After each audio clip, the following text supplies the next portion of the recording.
Good morning, students. Now in this class, we will start the next topic, that is social responsibility towards various parties of the society.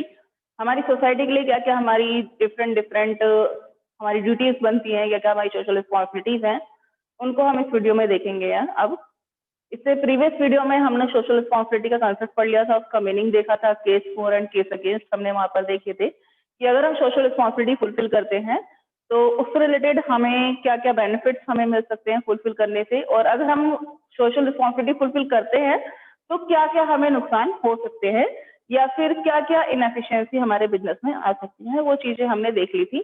तो आज यहाँ पर हम दो points यहाँ पर देखने वाले हैं।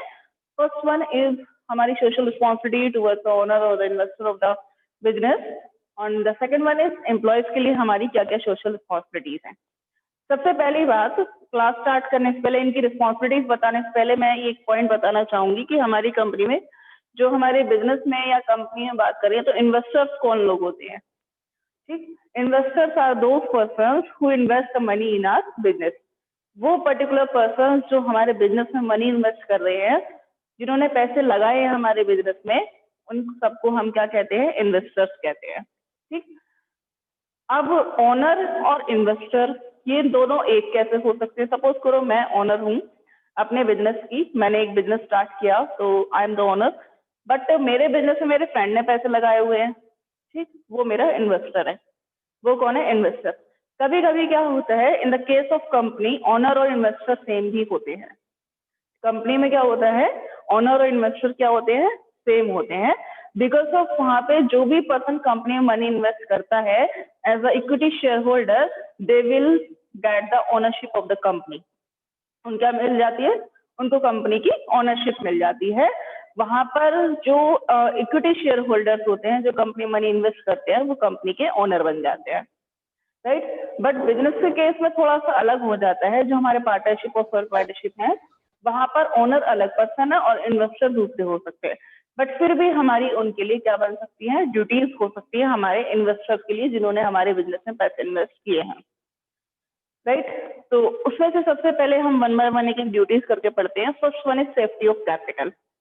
यहाँ पे फर्स्ट पॉइंट दिया गया है कि हमें ये इंश्योर करना है, ensuring the two ensure safety of the capital. जितनी कैपिटल उन्होंने हमारे बिजनेस में इन्वेस्ट की है, वो सारी कैपिटल हमारी कैसी रहनी चाहिए, हम उनको उसी कैपिटल को क्या रखें, सेव रखें। मीन्स ऐसा ना हो, हम ये ना समझे कि दूसरों के पैसे हैं तो उसको कहीं भी वेस्टेज करो मनी को, और कैसे भी खर्च करो, या फिर हम उस पैसे को खत्म कर दें। जितनी मनी उन्होंने हमारे बिजनेस में इन्वेस्ट किया, अगर किसी ने 10 लाख रुपए इन्वेस्ट किया हमारे बिजनेस में, तो वो 10 लाख हमें जो है मिनिमम कैपिटल बैलेंस अपना मेंटेन करके चलना है। ऐसा ना हो कि हम 10 साल 15 साल बाद अपने बिजनेस को लॉस में दिखा दे और उनकी जो कैपिटल थी वो सारी फिनिश हो जाए, और 10 साल बाद जब हम पेमेंट करने का टाइम आए तो हम ये कह दें कि हमारे पास पैसे ही नहीं है। तो डेट वॉज द रॉन्ग। ये बिल्कुल गलत चीज है, हमें ऐसा नहीं करना चाहिए। हमें अगर कोई एक्सपेंसेस करने हैं तो उनकी कैपिटल से 10 लाख रुपए बहुत बड़ी अमाउंट होती है, उससे प्रॉफिट अर्न करें, पैसे को कहीं इन्वेस्ट करें, वहां से मनी आए उसमें से खर्चे करें। कहते हैं ना, पैर उतने फैलाओ जितनी बड़ी चादर है। खर्चे उतने करो जितने हमारे प्रॉफिट हो रहा है। जितना प्रॉफिट अर्न कर पा रहे हैं उतना ही एक्सपेंसेस करो। हम ऐसा ना सोचें कि दूसरों के पैसे हैं, कोई बात नहीं, अभी कैपिटल में से पैसे खर्च कर लेते हैं, जो हमारे पास कैपिटल है अपनी एफडी से सेल कर देते हैं, या अपनी मशीनरी कोई सेल कर देते हैं, वहां से हम मनी अर्न कर लेंगे, या फिर जो है हम पैसा कमा लेंगे। तो वो सब चीजें हमें नहीं करनी चाहिए, वो सब क्या है, गलत चीज है। तो हमें ये उनको श्योरिटी देनी है कि आपने हमारी कंपनी में जो पैसे इन्वेस्ट किए हैं वो सेफ रहेंगे, और एज इट इज इतनी ही कैपिटल विद इंटरेस्ट या विद डिविडेंड आपको वापस कर दी जाएगी इतने पर्टिकुलर टाइम पीरियड बाद। इसमें ये है, सही। सेकंड पॉइंट कहता है प्रॉपर डिविडेंड। डिविडेंड क्या होता है, dividend is that amount what we distribute to the share holder. ठीक, जो हमारी कंपनी के इक्विटी शेयर होल्डर होते हैं, इक्विटी शेयर होल्डर को अपनी कंपनी में हम लोग क्या करते हैं, प्रॉफिट का कुछ पार्ट देते हैं। They are the owner of the company, real owner हैं वो लोग, कंपनी के इक्विटी शेयर होल्डर जो कंपनी में मनी इन्वेस्ट कर रहे हैं, तो उनको प्रॉफिट का वो पार्ट जो एज अ प्रॉफिट का एक पार्ट जो उनको दिया जाता है इक्विटी शेयर होल्डर को, उसको हम बोलते हैं डिविडेंड। ठीक, जो प्रॉफिट शेयर होल्डर में डिवाइड किया जाता है। क्या होता है एक्चुअली, प्रॉफिट को हम 2 पार्ट्स में डिवाइड करते हैं। कुछ प्रॉफिट शेयर होल्डर को दे दिया जाता है कि आप लोग ओनर है कंपनी के, आपको प्रॉफिट दिया जा रहा है कंपनी का। जो दूसरा पार्ट है उसको हम जनरल रिजर्व में अपने पास सेव करके रखते हैं for the future uncertainties. Future uncertainties कुछ भी हो सकती है बिजनेस में। जैसे पापा की सैलरी आती है घर पे, तो हम क्या करते हैं, मम्मी क्या करती है, सारे पैसे तो खर्च नहीं करते पूरी सैलरी, कुछ उसमें से एक्सपेंसेस के काम में ले लेते हैं और कुछ उसको इन्वेस्ट करके रखते हैं for the future events. Same as it is business में होता है, जितना हम प्रॉफिट अर्न करते हैं उस प्रॉफिट के 2 पार्ट्स किए जाते हैं। एक general reserve for future events के लिए हम सेव करके रख लेते हैं और दूसरा अपने शेयर होल्डर्स में डिवाइड कर दिया जाता है। प्रॉफिट का वो पार्ट जो शेयर होल्डर में डिवाइड किया जाता है उसको हम क्या कहते हैं, डिविडेंड देते हैं। तो हमें इन्हें ये श्योरिटी देनी चाहिए किसको, अपने ओनर और इन्वेस्टर्स को, कि हम आपको प्रॉपर डिविडेंड पे करेंगे। ठीक, डिविडेंड प्रॉपर में जितने आपने कैपिटल इन्वेस्ट किए आपको नुकसान नहीं होगा। सपोज तो अगर किसी ने 10 लाख रुपए इन्वेस्ट किए हैं हमारी फर्म में, तो एटलीस्ट 10% से 1 लाख 2 लाख रुपए तो उसे डिविडेंड मिलना ही चाहिए। 1 लाख 2 लाख इतना डिविडेंड हम उनको दें। अगर हम उनको इतना भी डिविडेंड नहीं दे पा रहे हैं तो वो क्या सोचेगा, मैंने 10 लाख रुपए यहाँ इन्वेस्ट कर दिया, मैं तो बैंक में डालूंगा, इतने पैसे मुझे इतना बैंक इतना इंटरेस्ट बैंक दे देगा, मुझे क्या फायदा हो रहा है कंपनी में शेयर में पैसे इन्वेस्ट करने का, कोई बेनिफिट नहीं। तो हम उनको प्रॉपर डिविडेंड इतना दें जिससे उन्हें हमारी कंपनी में मनी इन्वेस्ट करने में लॉस ना लगे। डिविडेंड वैसे ज्यादा होता है, डिविडेंड की रेट 50%, 40%, 80%, 90% इस रेट से दिया जाता है। But if you are suffering from the loss, अगर आप लॉस से सफर कर रहे हैं तो एट दैट टाइम वो कंडीशन बहुत गलत है और इन्वेस्टर आपकी कंपनी से पैसे निकाल भी सकते हैं। तो हमें उन्हें ये इंश्योर करना चाहिए कि हम आपका प्रॉपर डिविडेंड टाइम पर देते रहेंगे। नेक्स्ट जो थर्ड पॉइंट है आपका, टाइमली पेमेंट ऑफ डिविडेंड। हमें उन्हें उनके डिविडेंड का पेमेंट टाइम पर करना चाहिए। मीन्स जैसे हमारा ईयर खत्म हुआ, सेशन खत्म हुआ अप्रैल टू मार्च का हमारा, तो एट दैट टाइम जब हम क्लोजिंग करते हैं अपनी सारी, तो हमें उनका डिविडेंड भी टाइम पर पेमेंट कर देना चाहिए।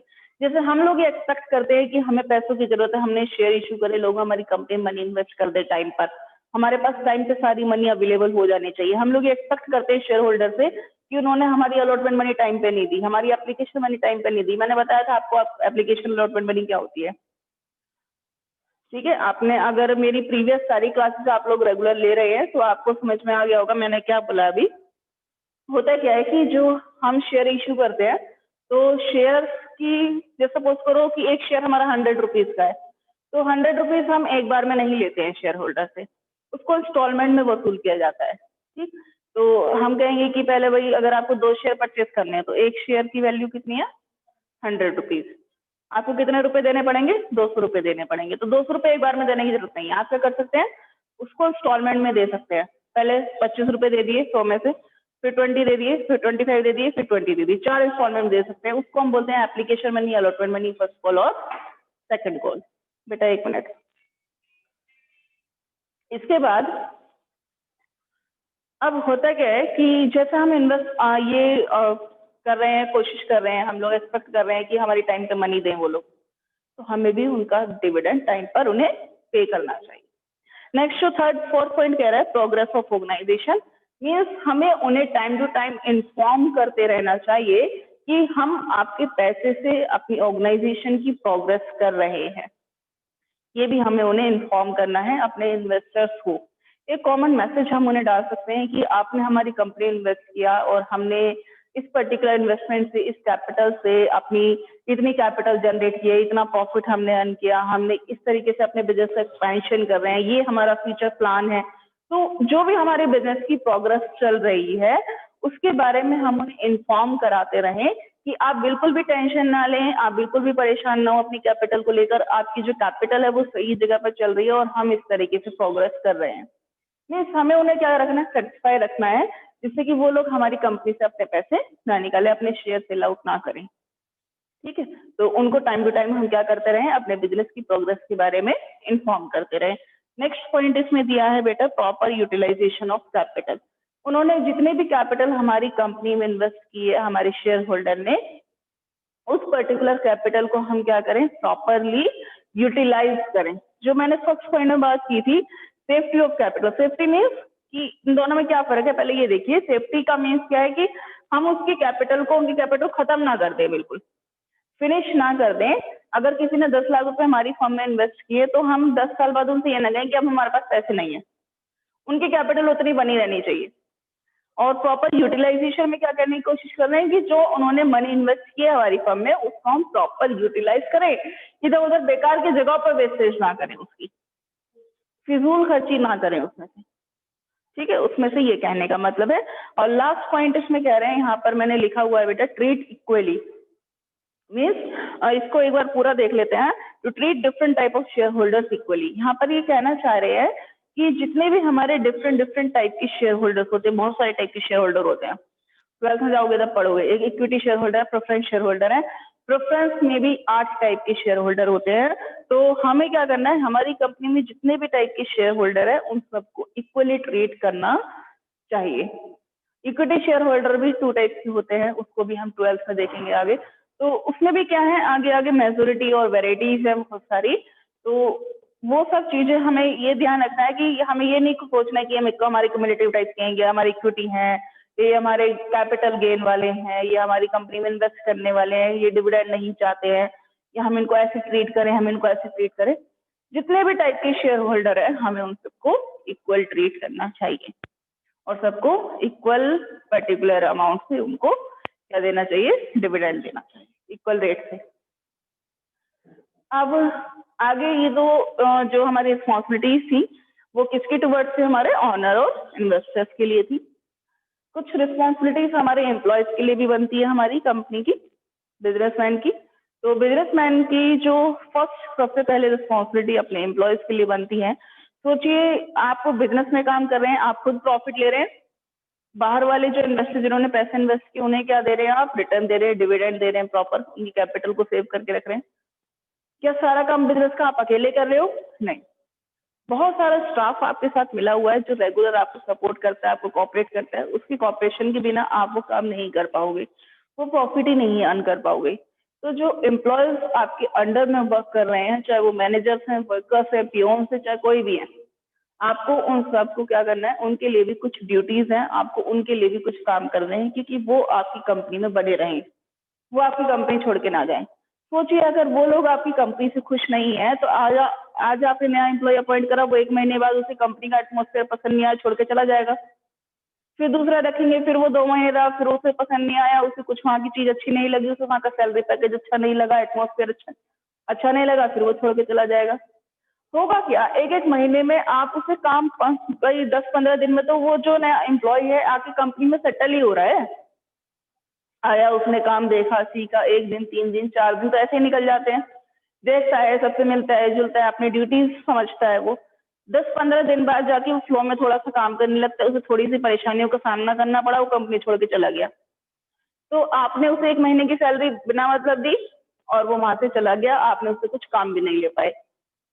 ठीक, 1 महीने 2 महीने में तो कुछ भी नहीं होता और आपकी कंपनी में एम्प्लॉयज टिक ही नहीं रहे हैं, वो छोड़कर चले जाते हैं। तो ऐसी कंडीशन नहीं आनी चाहिए। ये एक बहुत बड़ा नेगेटिव पॉइंट है किसी भी ऑर्गेनाइजेशन के लिए, अगर वहां पे उसके एम्प्लॉयज नहीं रुकते हैं। तो हमें एम्प्लॉयज को स्टेबिलिटी देनी है, जिससे ज्यादा से ज्यादा एम्प्लॉयज रुके जाएं। जिस भी ऑर्गेनाइजेशन में जहां पर पुराने एम्प्लॉयज आपको मिलते हैं, भाई 10 साल पुराने, 15 साल, 20 साल पुराने एम्प्लॉयज वहां पर काम कर रहे हैं, इट मीन्स दैट कि वहां की जो ऑर्गेनाइजेशन है वो बहुत अच्छे तरीके से अपने एम्प्लॉयज को ट्रीट करती है कि वहां पर एम्प्लॉयज रुके हुए हैं, स्टेबल है। वही एम्प्लॉयज एफिशिएंसी भी दे पाएंगे, अच्छा काम कर पाएंगे। जो नया आया है वो तो काम सीखता ही है, 1 साल 2 साल तो उसे सीखने में लग जाते हैं। जो पुराने हैं वो आपकी कंपनी को काम देते हैं। तो उसमें सबसे पहला फर्स्ट है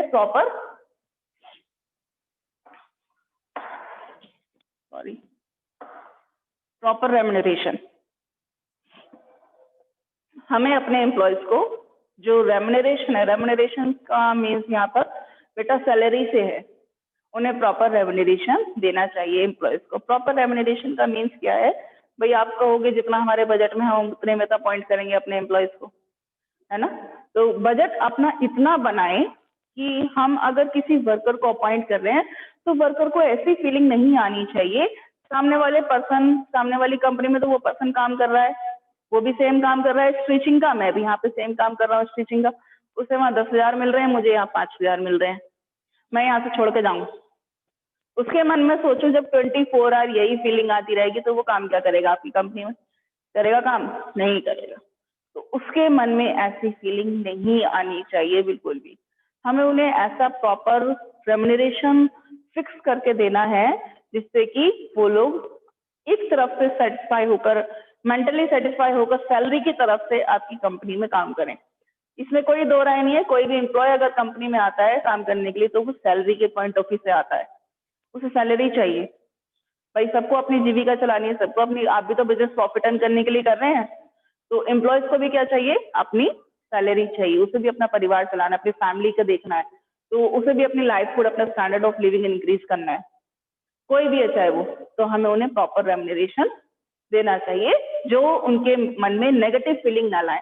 वो आपकी कंपनी अलग है, सामने आपकी दूसरी गारमेंट्स कंपनी है, ये दूसरी गारमेंट्स कंपनी है, बट वो लोग सफर तो एक ही बस में करते होंगे, ट्रेवल हो सकता है उनके आने जाने का रास्ता ही क्यों, सारे जो बस स्टैंड पे मिलकर जो वर्कर्स हैं सब एक ही बस कलेक्ट करते हो, वहां पर आते जाते हैं, बात करते हैं, सब पता चल जाता है, तो उसके मन में यही फीलिंग आएगी दूसरी कंपनी में जॉब निकले मैं यहाँ से छोड़ के जाऊं। हमें उन्हें प्रॉपर रेम्युनरेशन प्रोवाइड कराते रहना चाहिए।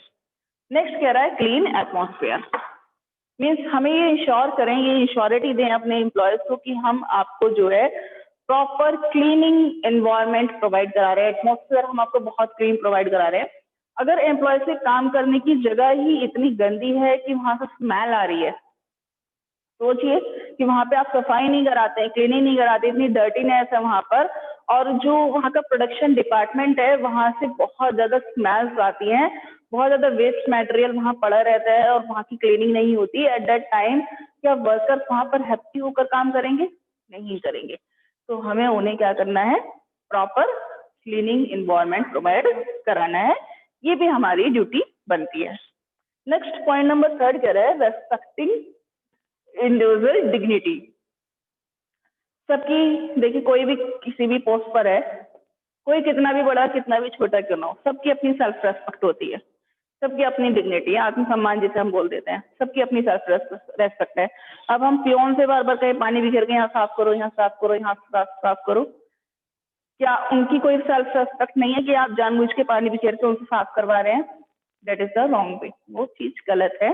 तो हमें सबका क्या करना चाहिए? इंडिविजुअल पर्सन की रेस्पेक्ट करनी चाहिए, उनको रेस्पेक्ट देनी चाहिए। अगर कोई वहाँ स्वीपर भी है, सपोज कीजिए स्वीपर है कोई, अगर यहाँ पे 2 दिन यहाँ पे झाड़ू नहीं लगेगी ना तो हम यहाँ पर बैठ नहीं पाएंगे, काम नहीं कर पाएंगे घर में, अगर सफाई नहीं होगी 2 दिन। बेडशीट अगर एक दिन ना साफ हो ना, बेडशीट अगर आपने बेड की बेडशीट ना झाड़ के दोबारा बिछाओ तो आप उससे सो नहीं सकते, इतना उसपे वहां पे गंदगी सी रहती है, या फिर वो अगर मुसी मुसी सी रहती है तो हमें उस पर बैठने में मजा नहीं आता। ठीक है, तो वो चीज क्या है, वो सारी चीजें हमें क्या करनी है? ठीक करनी है। तो कहीं ना कहीं हमें जो अपने एम्प्लॉयज हैं उन्हें उनके हिसाब से, उनकी पोस्ट के हिसाब से सबको उनकी रेस्पेक्ट करनी चाहिए, किसी को भी हम वहां पर कंपनी में नीचा ना दिखाएं, सबकी जो इंडिविजुअल डिग्निटी है उसको मेंटेन करने की कोशिश करें। नेक्स्ट पॉइंट यहाँ पे दिया है अ शेयर ऑफ प्रॉफिट। एक बहुत अच्छा तरीका है एम्प्लॉयज को मोटिवेट करने का। अब वो तरीका क्या है कि हम अपनी कंपनी में क्या कर सकते हैं, एम्प्लॉयज को कभी कभी साल में 1 या 2 बार प्रॉफिट का शेयर उनको दे, मीन्स उनको प्रोवाइड करें कि ये हमारी कंपनी में इस बार एक्स्ट्रा ऑर्डिनरी सुपर प्रॉफिट हुआ है, तो इसका 10% 20% पार्ट हम अपने वर्कर्स में या अपने एम्प्लॉयज में डिवाइड करना चाहते हैं, उसको डिस्ट्रीब्यूट करना चाहते हैं। अगर ऐसी फीलिंग वर्कर्स के मन में आ गई एक बार कि कंपनी को अगर सुपर प्रॉफिट हुआ तो हमें बोनस मिलेगा, या हमें कंपनी जो है हमें प्रॉफिट का 10% पार्ट भी दे देगी, तो वो एक्स्ट्रा ऑर्डिनरी होकर भी काम करेंगे। सोचिए वर्कर कंपनी के प्रॉफिट के बारे में कब सोचेगा? क्यों सोचेगा? वो उसे अपनी सैलरी से मतलब है, मेरी सैलरी हो मिलती जाए, बस मुझे कंपनी का नुकसान हो, लॉस हो, प्रॉफिट हो रहा है नहीं हो रहा है मुझे मतलब नहीं है। वो प्रॉफिट के बारे में उसी कंडीशन में सोचेगा जब कंपनी के प्रॉफिट से उसे भी बेनिफिट हो रहा हो। तो हमें एम्प्लॉयज को मोटिवेट करने के लिए क्या करना है? एक सबसे अच्छा तरीका ये है कि हम दिवाली पर या न्यू ईयर पर या क्रिसमस वगैरह पे ये अनाउंस कर सकते हैं अपनी कंपनी में कि इस साल हमारी कंपनी को सुपर प्रॉफिट हुआ है, एक्सपेक्टेशन से ज्यादा, जितना हमने सोचा था उससे ज्यादा प्रॉफिट हुआ है। इन दैट केस प्रॉफिट का 20% पार्ट हम अपने सभी एम्प्लॉयज और वर्कर्स में डिस्ट्रीब्यूट करना चाहते हैं, वो आप उनकी पोस्ट के अकॉर्डिंग कर दो, जैसी जिसकी सैलरी, या फिर इक्वली डिस्ट्रीब्यूट कर दो तो बहुत अच्छी बात है।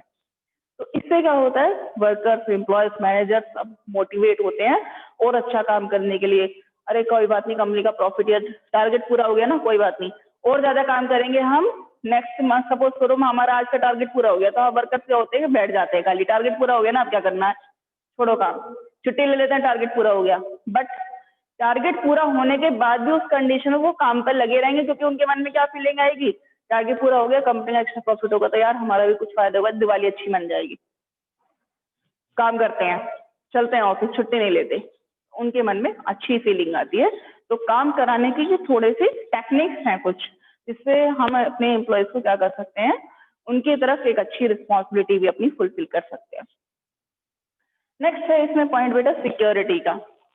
सिक्योरिटी यहाँ पर क्या कहती है, giving security of service means that कि हमें अपनी कंपनी में जो जितने भी एम्प्लॉयज वर्क कर रहे हैं, उन्हें सिक्योरिटी की जो फैसिलिटी है वो देनी चाहिए। What is security? जैसे कभी कभी क्या होता है, कुछ एम्प्लॉयज कंपनी में ऐसे होते हैं, जैसे सपोज करो कोई न्यूली अपॉइंटेड पर्सन है और उससे कोई काम गलत हो गया, सपोज करो उसे जैसे मेल सेंड करनी थी उससे कहीं और चली गई, या जिन पर्टिकुलर पर्सन को टाइम पे मेल सेंड करनी थी वो नहीं कर पाया, तो और वहां पर क्या है, कंडीशन क्या हो सकती है मेल सेंड करने में,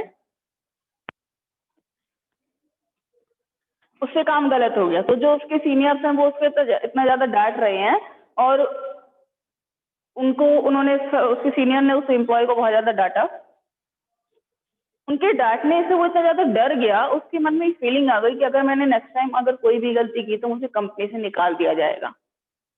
ठीक है, ये जो फीलिंग है उसके मन में आ गई, मुझे कंपनी से निकाल दिया जाएगा, मुझे कंपनी छोड़नी पड़ेगी। ये कैसी है, ये इनसिक्योरिटी है, जॉब की इनसिक्योरिटी। कैसी इनसिक्योरिटी? जॉब की इनसिक्योरिटी, कि मुझे कंपनी से निकाल दिया जाएगा, that is the job insecurity.